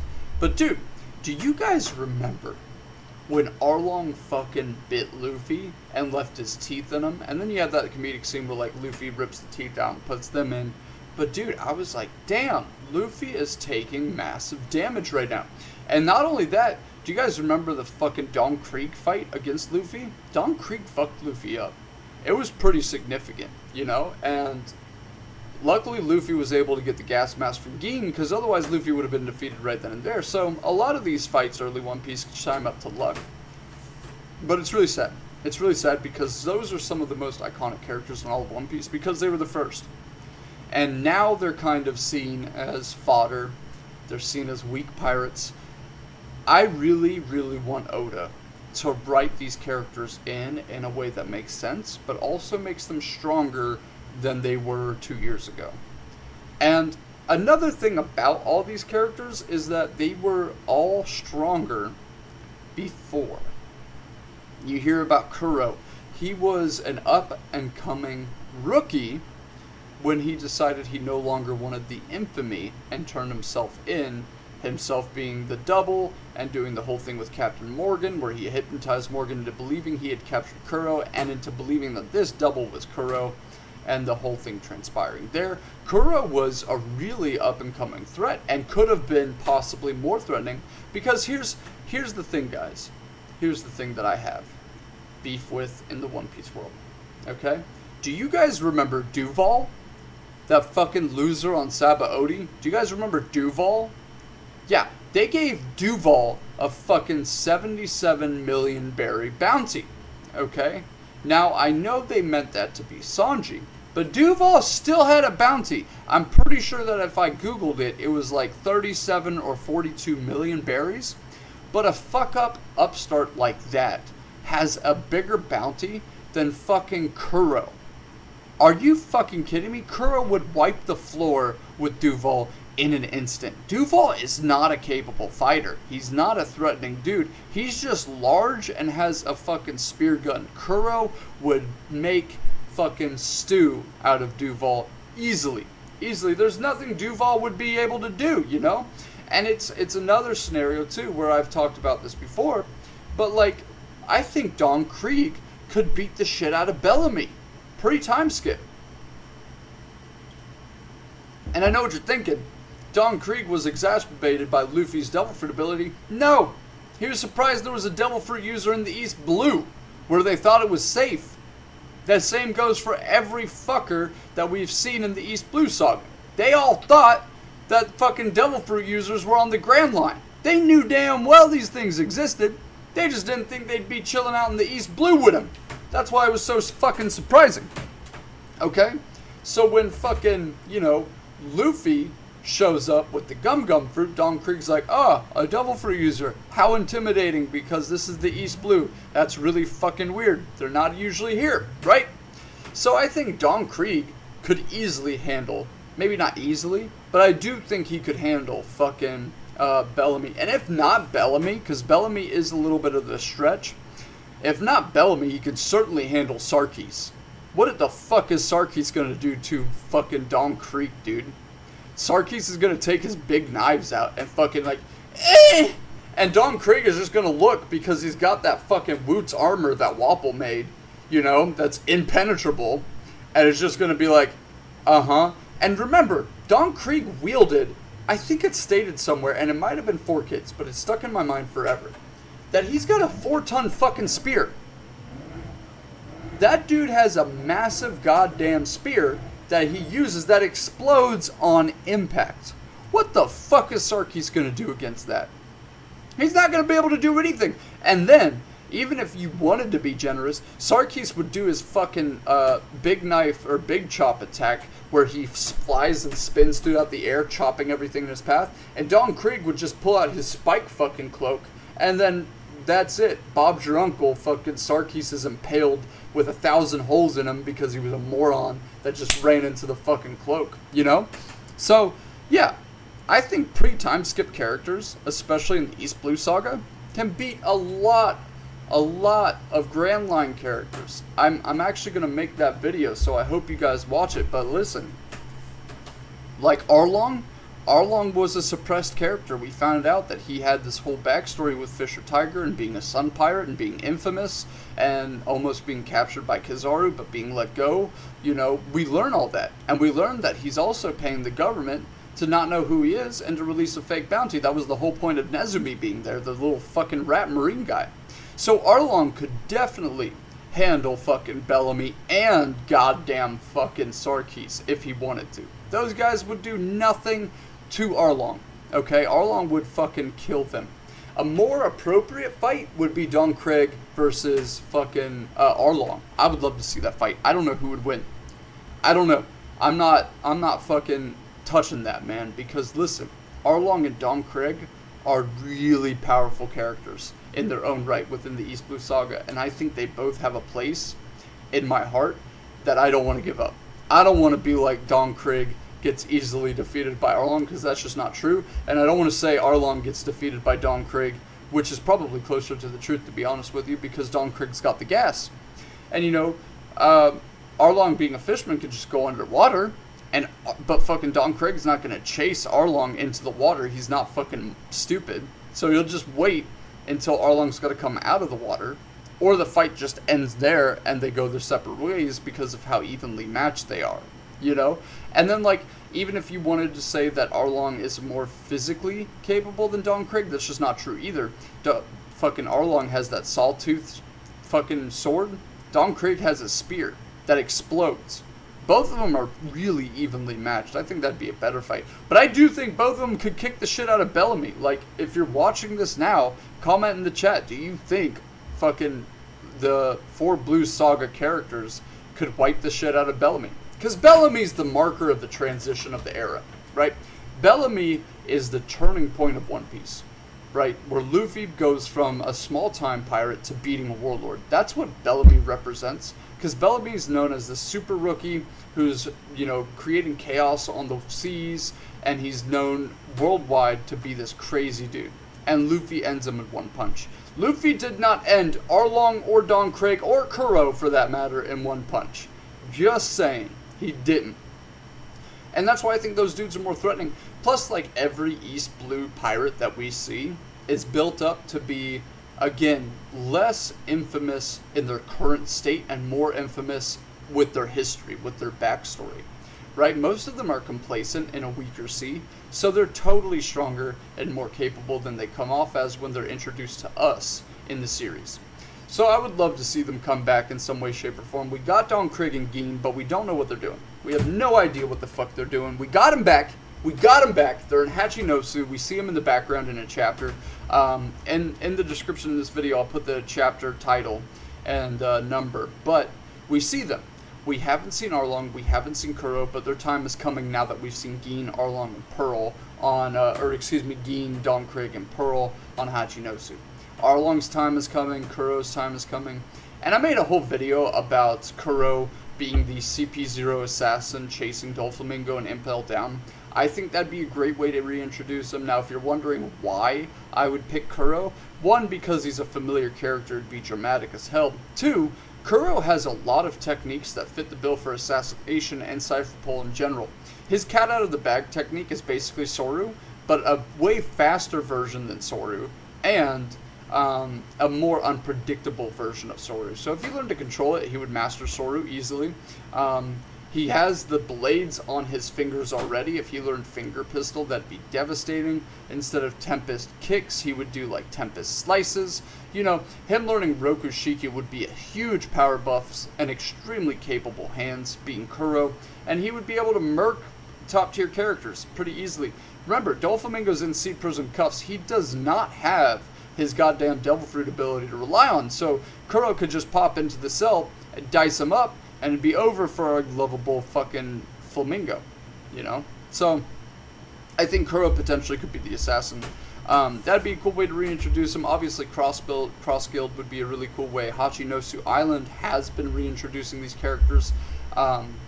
So, you know, I'm really hoping they make an appearance, and a meaningful appearance. Like, the Don Krieg, Pearl, and Geen appearance was not meaningful. It was just a cool cameo. I would like to see them back in full view. Now, they were going somewhere. They were going somewhere. It was during Vegapunk's speech, and they were doing shit in the background. So, again, I'd want them revamped in full glory. That's just me, though. I'd be so excited to see those motherfuckers again in the story. It's been so long. And no other characters have really struck me as super cool other than them in a very long time. But anyway, I think any of them could beat fucking Bellamy. I don't think Bellamy's that fucking strong or capable of a dude. I think for sure Kuro, Don Krieg, Arlong, Buggy could beat the shit out of Bellamy. Like, for instance, what is Bellamy going to do against Buggy? Buggy can separate and stab the shit out of Bellamy and wipe that stupid-ass grin off of Bellamy's face pre-time skip. Like, it's just not going to work out well for Bellamy. So, yeah. Yeah, it's pretty crazy, man. It's pretty crazy. Let me see if there's anybody in the chat. Nobody's in the chat. Cool. Whatevs. I'll just keep on talking about One Piece. I do like talking to you guys about One Piece, though. It's very exciting for me. Very enjoyable. Trying to think, man. Trying to think. I had a whole conversation planned, but again, I'm really beat up. I don't mean to keep saying that, but there might be new people that pop in and out, and I'm beat up from the fucking sparring and shit from the other day. It's really painful at the moment, but it's fun. It's all for fun. But another thing that I want to bring up about One Piece that's kind of been bothering me since the beginning is bounties, okay? Bounties are and are not representative of individuals' power levels. What do I mean by that? Well, you can summarize an individual's power level based on their bounty, but you can't summarize an individual's power level if you look at their bounty first, which is infinitely confusing if you have never seen the entirety of One Piece.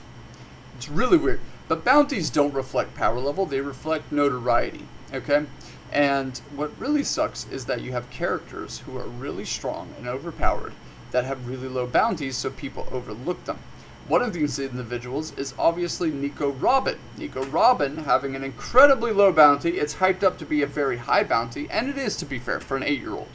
It's a very high bounty for an 8-year-old. And a fan actually asked me this question in the community posts.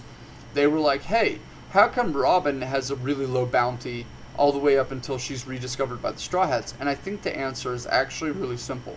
I think she played low, and she didn't gain more notoriety up until she was rediscovered. Because who knows, if you're the world government, you don't want to pay some asshole, 200 million berries without knowing whether or not Nico Robin's alive. And Nico Robin purposely chose to go with the underground organizations. Now, I know she's seen being discovered a few times by the Marines. Excuse me.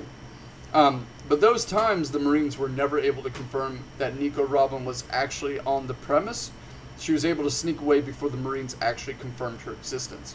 So in the Marines' mind, she was probably fucking just gone.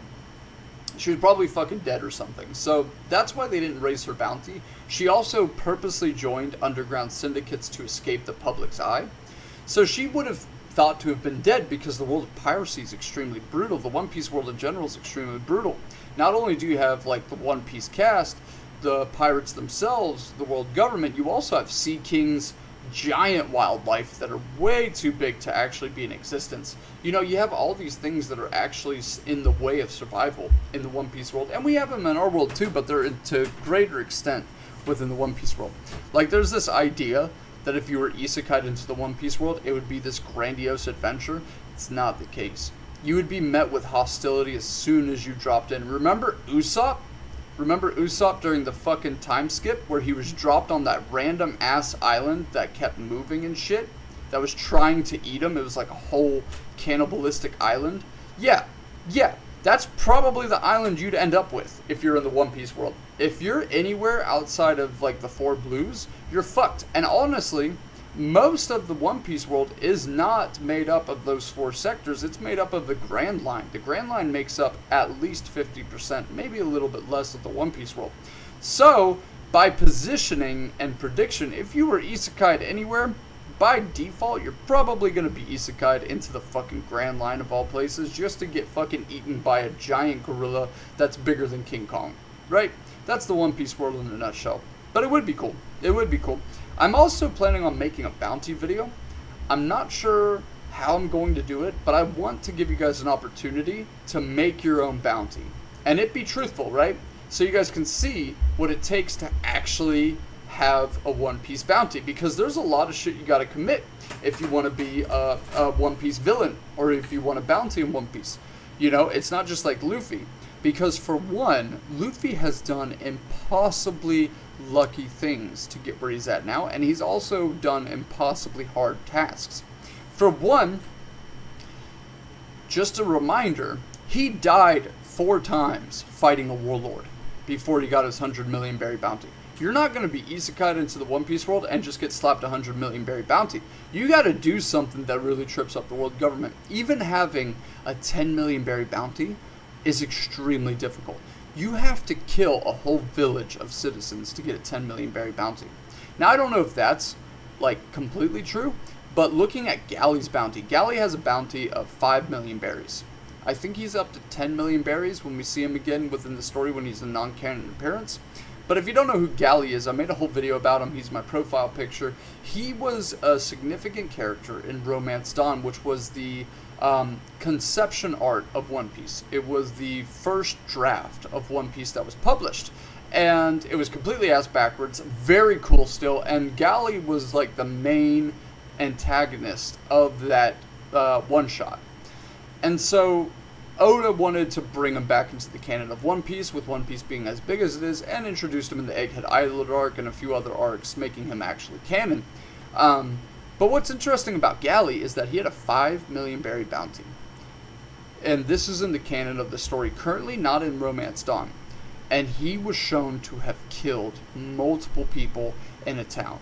Now, granted, you know, maybe 5 million is still a stretch to be wanted in a small town, but you've got to be willing to kill people. If you didn't kill people, you ain't getting a million berry bounty. You're just not. A million berries is a lot of money to the One Piece world, right? In our world, like, I'm pretty sure the highest bounty is like 1 million. Of all time, I'm pretty sure it's 1 million. It might be more than that, I could be wrong, but it's surprisingly low compared to like the One Piece world, where we're looking at billions of berries put on someone's head.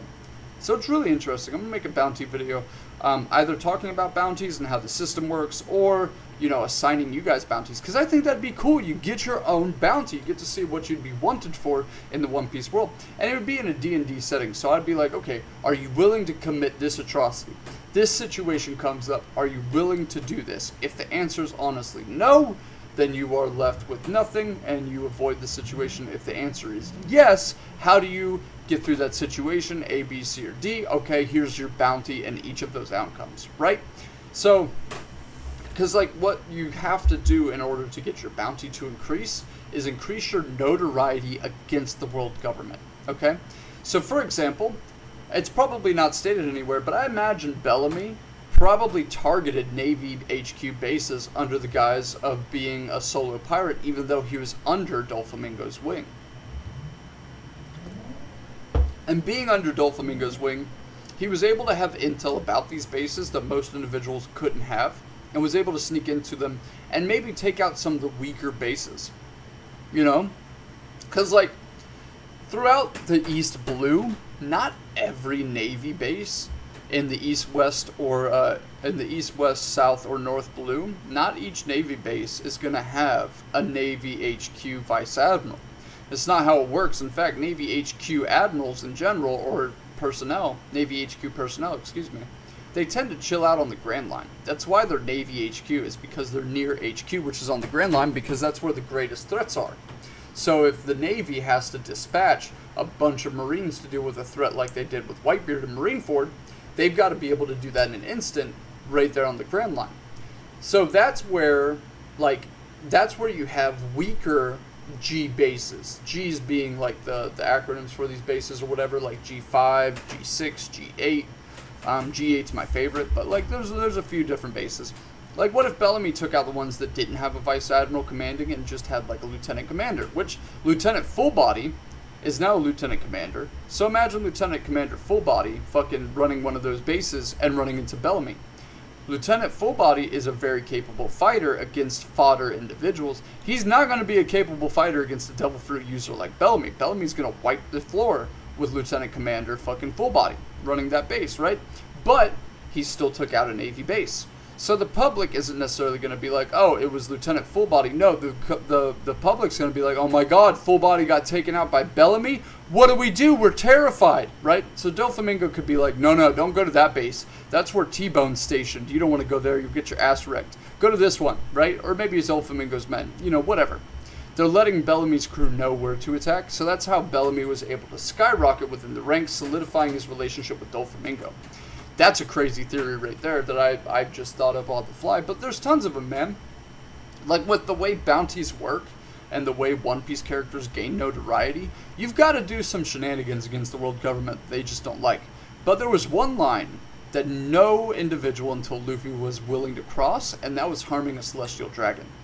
Because the threat of an admiral to anybody who's got less than a 500 million berry bounty is incredible. You don't want to fuck with an admiral. You don't want to fuck with a vice admiral. Vice admirals are scary enough, but a fucking admiral will ruin your day. They'll take you out, they'll spank you, and they'll leave you in the dirt and take you to Impel Down to be raped and tortured by Sadie and her fucking beast gang of jailers, dude. Like, that's the worst case scenario. You don't want to run into an admiral? You don't want to run into an admiral? Here's a question. What rank would Bellamy and other pre-time skip characters be if they were Marines? That's a cool video. I'm going to make that into a video, but I want to talk about it now that I'm thinking about it. Dude, right off the rip, have we ever seen a fishman confirmed in the canon of One Piece in the Navy? Have we seen a fishman in the Navy? I don't think we have. That's really cool. There might be one, but I can't think of any. Like, I remember there were rumors way back in the day. I don't know how long you guys have been watching One Piece for, but I remember way back in the day, there was a rumor about Strawberry, Vice Admiral Strawberry, being a squid fishman because of his elongated head. And now we know that's not the case.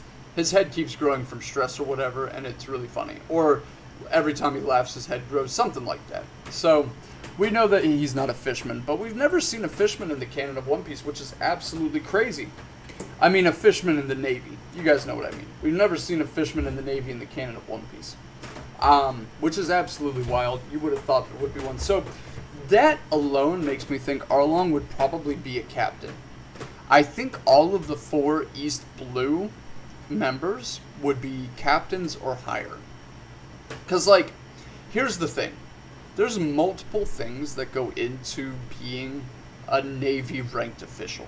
If you're going to be an officer, you have to have people management skills because you've got to know how to command men. That's the most important thing about being an officer in the Navy. It's less about your combat ability because you have fodder for that. You could throw waves and waves of men at a problem until it goes away. You don't need to be the physically strongest or the most imposing. And a good example of that is Vice Admiral Jonathan.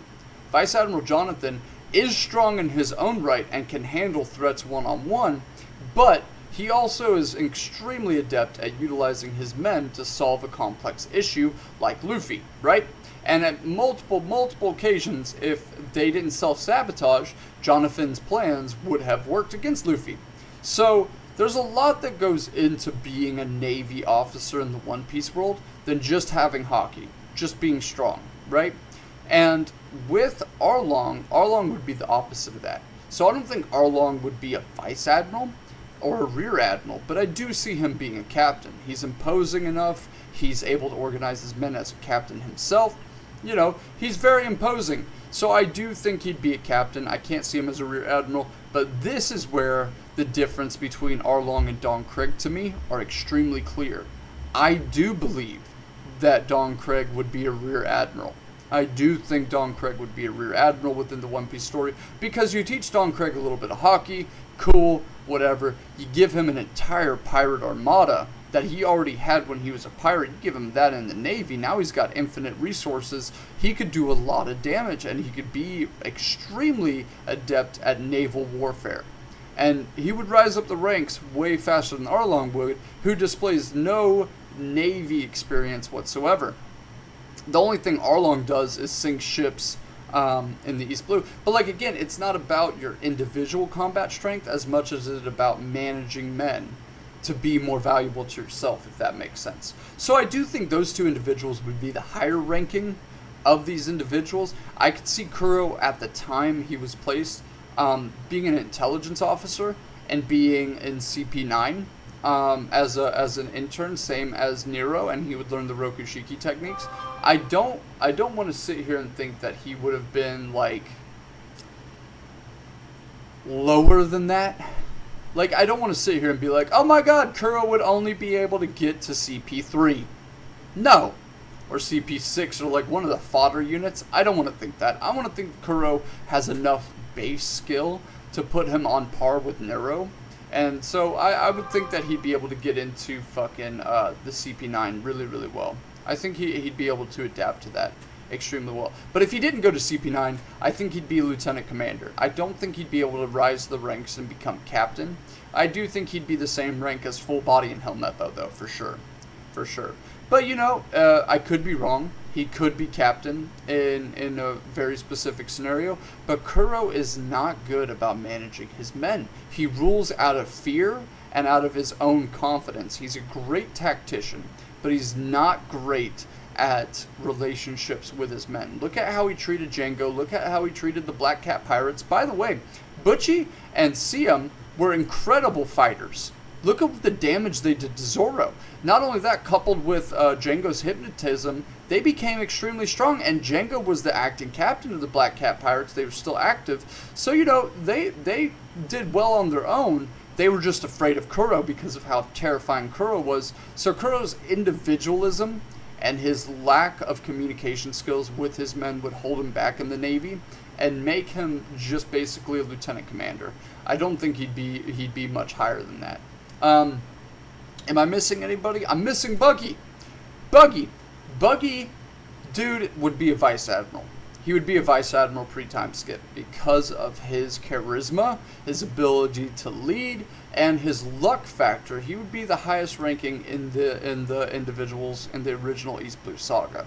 That's just the reality of it, dude. And it doesn't matter his Devil Fruit, which Buggy was extremely imposing pre-time skip. He really was. Like, before Luffy beat him, he was incredibly intimidating as the clown character. Very scary aesthetic, being the more, like, American Horror Story vibes. And, you know, he would rise through the ranks of the Marines just because of how much people liked him, right? So, I do think they have a place within the Marines if they were ever to do, like, a switch, or Luffy goes back in time with Toki, as I've mentioned before, and becomes, like this weird, like, dystopian, distorted One Piece world where all of Luffy's previous enemies were now Marines. I do think that's where they would place within the Marines. Now, I could also see Buggy comedically being a Navy seaman with a Devil Fruit. That would be funny. I've never seen a seaman in the Navy that has a Devil Fruit ability, but that'd be fucking funny. Most individuals with Devil Fruits are automatically captains because that's just how strong they are and how capable fighters they are. And having a Devil Fruit ability, look at Berry Berry, or Berry Good. right? His Devil Fruit ability allows him to turn into giant balls and attack people independently, similar to Buggy's fruit. And he's the captain because he's the strength of like 50 men. With his berry ability, he can take out multiple pirates at once. Buggy's no different, so I think Buggy would easily obtain the rank of captain and go further with his charisma and become vice admiral, serving the admirals, or even becoming an admiral one day under the guise of him being fucking loved by the celestial dragons and demanded that they make him fleet admiral or something. That would be the two comedic extremes I see for Buggy. Now, moving on to Alabasta. Where would those individuals of Baroque works place within the Marines? So first off, we'll go in order from 0 all the way down until I can't remember what their names are. I can only think of 0 to 11. But I know there's more. I know there's a lot more than that. But if you guys aren't familiar with the way the Baroque works worked back in the day, it was you had the billions, the millions, and then you had whatever they were called, or it was the millions, and then you had like the ranked, and then you had the numbered agents. And the numbered agents are essentially the executives of the organization. They're the top agents who have millions and billions underneath them, right? And there's a ranking structure within this, and if you do well and you complete more missions, you get ranked, right? Anytime that there's an agent that fails within their mission, that seat becomes open to the millions, and the millions can easily fill in a spot of being one of the numbered. Now, you've got Mr. Zero, Crocodile himself, Sir Crocodile. Come on, he would certainly be at least a captain. I could see him even being a vice admiral or even a goddamn admiral, right? I could see his appearance being an admiral easily. He's got a Logia ability. It's a very strong, overpowered Logia ability. And it would have been really cool to see him as an admiral and being the first admiral defeated by Luffy when Luffy figures out the water stuff. And then you can still have the same issues that Crocodile has today, where it's early One Piece syndrome and Luffy had to have MC abilities to beat him, right? And he could still maintain his rank as admiral, whatever. Or he could become like a warlord after defecting from the admirals and being himself. That would be super cool, you know? I think that'd be amazing. So, I do think that there's a place for all the other Baroque Works members as well within the Marines. So, Crocodile would certainly be an admiral. I could see that. Nothing would change for him. In fact, it would almost play out the same, where he's this incredibly strong individual, gets beat by what everyone considers to be fodder at that time, and then gets kind of made fun of until he's re-esteemed as a strong character later on, because he takes his role more seriously as an admiral. So, nothing would change for Crocodile. How about Mr. One? Where would Mr. One place? See, Mr. One's weird, because he's an interesting guy. He was once a bounty hunter, made into a pirate. And I think Mr. One would be a capable lieutenant commander. I don't think he'd be vice admiral. I don't think he'd be a captain. But I do think he would be a lieutenant commander. You know what? After thinking about it, me talking about the whole thing with them being Devil Fruit users and them being promoted to captain because they're Devil Fruit users, alright, he'd be a captain just on the premise that he's a Devil Fruit user. But I do want to preface by saying I love Daz Bones. I love Mr. One. I think out of all the One Piece characters that exist within the story, I think Mr. One has to be my favorite. Especially pre-time skip. Like, out of all the character designs, Mr. One's super cool. I love his Devil Fruit ability as well. The ability to turn your body into blades is fucking crazy. And now that fucking S-Hawk has it, it's even crazier. So yeah. I love Mr. One. I don't mean any disrespect, but remember, we're under the guise that we're restarting the story, and these characters are introduced as Navy officers. Okay? Now, I want to preface by saying that all of the Baroque Works agents would certainly be officers within the Marines. Not a single one of them would dip below whatever the lowest officer rank is. They wouldn't dip below lieutenant, okay? They would all be above lieutenant. So now we're at Mr. 2. I could see Mr. 2 being a captain. He's very charismatic. He's a big personality. He's able to guide men. He's able to lead men into a suicide mission at any given point. His men followed him to their death. They were all arrested and thrown into Impel Down. Okay? And when they all went to Impel Down, they were all dancing with Bon Clay, following his orders still. So they're incredibly loyal, and Bon Clay in return is an incredibly loyal guy. I would wager that if any one of Bon Clay's crew got arrested and sent to Impel Down, Bon Clay would go after them. Because he's very much like a friendship guy. So I could see Bon Clay being a captain under the guise of his charisma alone, let alone he's a Devil Fruit user and he would specialize in espionage and infiltration, making him an even cooler individual. So now we're on Mr. 3. This is where things get a little complicated. I think Mr. 3 would be a lieutenant commander. I don't see him rising up the ranks real fast. He's more of like a self-centered type of guy, and his partner by extension, Miss Wednesday. God, I'm slipping today, man. Today wasn't a good day to stream. But you know what? We're here. We're doing it. Miss Golden Week. There we go. Miss Golden Week, her ability, she would be an officer as well, but they'd both be like lieutenant commanders or lower ranked officers, I think. I don't think they would be able to make it to the rank of captain. Not like Colby. Colby's best boy. So anyway, Mr. 3 would be a lieutenant commander at best, at worst possibly a lieutenant just because he has a Devil Fruit ability. The thing is, though, that he's so self-centered, I doubt they would promote him to captain, even though he has a Devil Fruit ability. So, we're going to move on. Same way with Miss Golden Week has a little bit more potential. She would be in the Cypher unit, being able to hypnotize individuals into divulging information that she needs to get out of them. So she'd be part of like an extraction team or something, getting information out of bitches. So that would be Mr. 3. Now we're down to Mr. 4 and Miss Mole. I can't remember what her actual name is. Miss Merry Christmas. There we go. I just remembered it. I think those two could both be captains.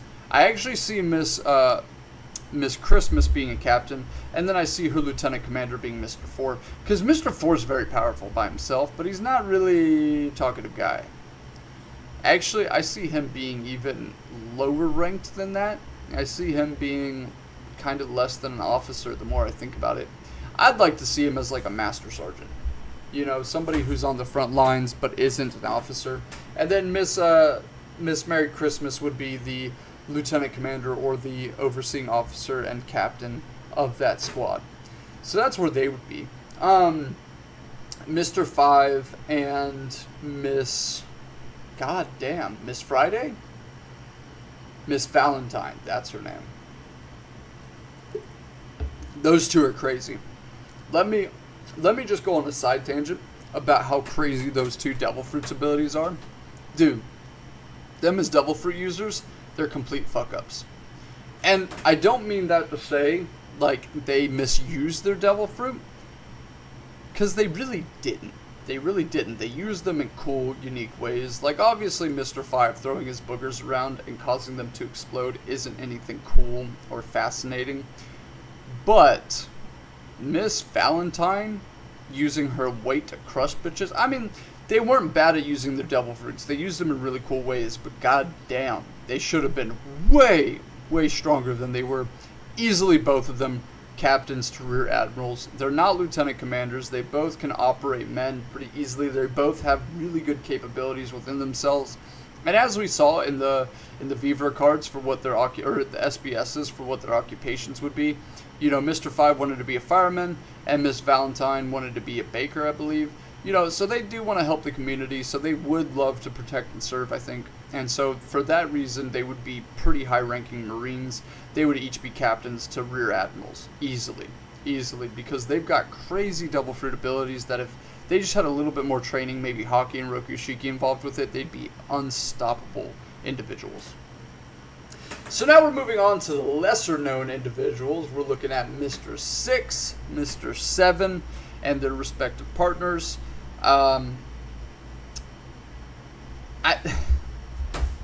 The fucking frog goon, they're fodder. Let's be real. Anybody below Mr. 5 and Miss Valentine are just fodder, to be honest with you. But, with their personalities and their teamwork, I could see them Here's the thing. I really like Miss Monday, and I really like Mr. Seven, who's like Prince, right? I think, if I have that correctly, or maybe that's 6. Maybe Mr. Prince was 6 with Miss Wednesday, and Miss Monday with Ingram being Mr. 11. I think that's how it went. Listen, I like all those guys. I think they could be lieutenant commanders. I think they could be lieutenants themselves. I do want them to be officer ranked, but I don't see them making it past lieutenant commander. Okay? The main reason is because they're not devil fruit users, and I don't know what their aptitude for hockey would be, considering they all kind of suck in their own right, and they're all just kind of feeding off of themselves. Like, here's the thing. If Vivi, who was Miss Wednesday, went into the Marines, I don't think she'd be that high ranked with her abilities. I just don't. I think she would probably be, like, at most, Tashigi's level. That's at best. Tashigi's probably more skilled than Vivi is at combat. So, these guys really wouldn't be officers. They would unfortunately be fodder Marines who would be cameos. Essentially the same as Full Body and Django. They would be in the same realm as them. So, the best shot these guys have is at lieutenant commander positions. Outside of that, they wouldn't be officers. So the last one, it would be Mr. 12, who's dead, but if he was in, he would definitely be a lieutenant. He'd be a lieutenant. He's really good at organizing the billions and the millions. We saw that when he was first engaging with them, and they tied him up and killed him when he was captured by the Marines. So, not great. Not great, but I could see him being an officer just for funsies. So yeah, that's where the Baroque Works agents would be. Crocodile starting it out with being an admiral, Mr. 1 being lower ranked than his previous counterparts just because he's so self-indulged. He's not really good at commanding men. He's very imposing, very intimidating, but he would certainly be a captain, and working our way down as we just discussed. So anyway, guys, I am exhausted. I'm beat up. I really appreciate you guys watching today. Thanks for tuning into the stream. If you're catching this recording, I still love you all. Please tune in for the next few videos that are coming out. They're going to be fucking great. But until then, I'll see you guys next time. Bye-bye!